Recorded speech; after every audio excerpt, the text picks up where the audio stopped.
Salam sahabat, salam santai, salam damai, dan salam sejahtera untuk kita semua. Kembali pada video tip ini ya, Om Bro membuat video di depan rumah Om Bro ya, yang atas ini biasa untuk menjemur burung, serta di sini banyak sekali tanaman ya. Memang sengaja Om Bro bikin nursery ya, atau florist gitu. Nah, jadi untuk sobat jamprok mania yang bertanya kemarin bertanya tentang cuca hijau yang selalu didis di tengah sampai akhir penjurian. Jadi penyebabnya apa itu, Om Bro, untuk didis dan bagaimana solusinya? Nah, seperti ini untuk sobat-sobat semua ya, tetap santai, damai, seruput kopinya sama betul-betul ya, untuk yang betul-betul mania.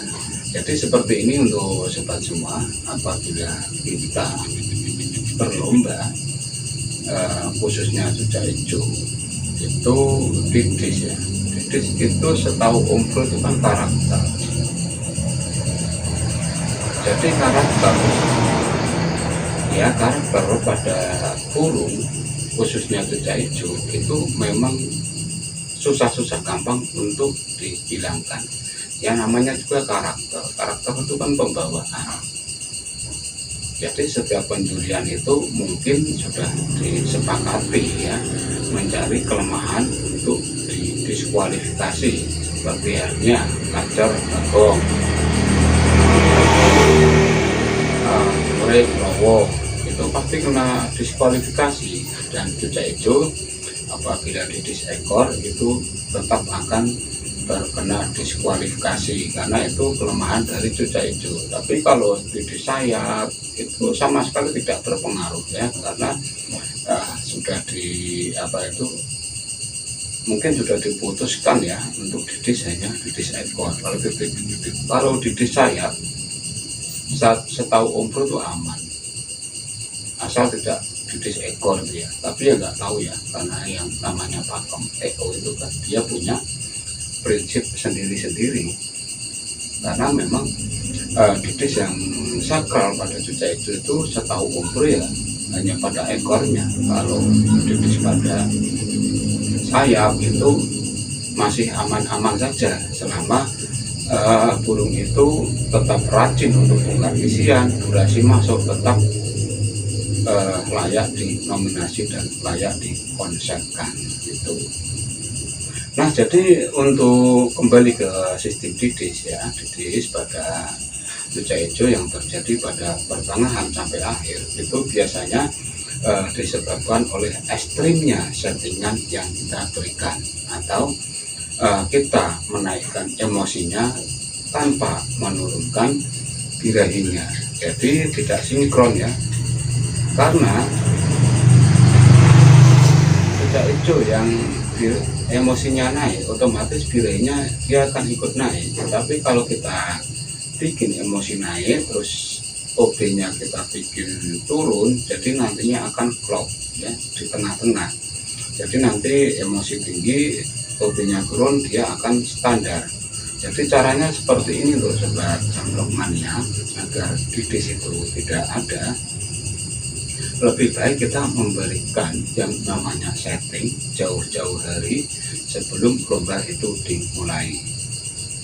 Jadi di sini Om Bro hanya sharing saja ya, menjawab, tapi dengan sharing, karena Om Bro pun sampai detik ini pun belum, istilahnya tuh belum benar-benar mampu menghilangkan didis pada cuca hijau. Kenapa kok tidak mampu? Iya, karena namanya karakter itu kan susah untuk dihilangkan. Seperti halnya bagong ada kacer itu kan susah. Itu namanya karakter ya, selamanya akan ada. Dan kita selaku pemain atau pemilih itu hanya bisa mengatasi hanya saat itu, atau saat-saat burung kita butuhkan khususnya untuk lomba. Jadi agar tidak didis ya, yang pertama Anda harus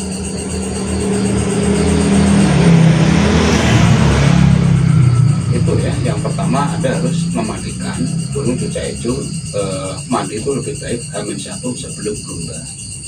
Jadi setelah dimandikan dan burung sudah kering atau sedikit kering, silahkan di sauna. Karena ada gangguan si bocil. Jadi kita lanjutnya, agak sedikit kaget tadi ya, ada penampakan bocil. Nah, jadi seperti itu sobat semua, mandi bisa kita berikan H-1 sebelum lomba ya, mandi H-1 sebelum lomba. Setelah itu bisa di sauna, posisi belum terlalu kering, karena sauna pada burung yang belum terlalu kering itu nantinya akan membantu ketombe yang ada pada bulu itu hilang, atau saat cucak hijau itu tadi didis, itu yang menyebabkan gatal atau didis, yaitu ketombe itu akan rontok dengan burung itu didis. Setelah sauna berakhir ya, sauna itu sebisa mungkin kalau H-1 itu ya jam 7 sampai jam 8 pagi. Setelah sauna berakhir, silakan burung diadak dan diangin-anginkan di tempat yang teduh.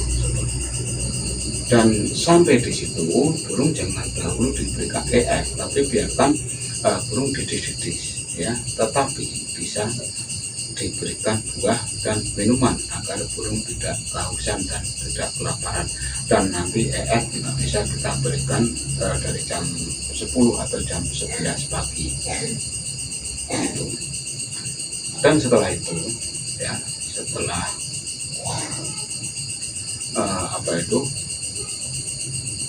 sauna berakhir, pemberian EF juga berakhir, burung untuk hari itu, untuk H-1 itu burung tidak usah dikerodong, jadi biarkan terbuka. Karena dengan terbukanya burung itu, burung akan berluasa untuk didis meskipun kita taruh di dalam rumah. Oke, jadi maaf ya, videonya agak sedikit macet-macet gitu ya, dialog ngobrol agak sedikit macet-macet karena pembuatan video ini juga masih sekitar jam 8 ya, jam 8 malam, masih banyak aktivitas. Jadi ya mohon maaf apabila ada suara-suara yang sedikit mengganggu sobat semua. Jadi kita lanjut pada topik pembicaraan kita ya, pembicaraan kita tentang didis tadi ya, didis yang dimana tidak berkesudahan ya, memang tidak akan pernah usai untuk didis ya, karena sudah menjadi karakter. Yang namanya karakter itu ya seumur hidup akan selalu ada. Dan untuk selanjutnya setelah sauna ya, diabdak, taruh di dalam atau di luar rumah itu bebas. Intinya pada H-1 itu burung itu diabdak supaya burung itu bebas untuk didis seperti itu.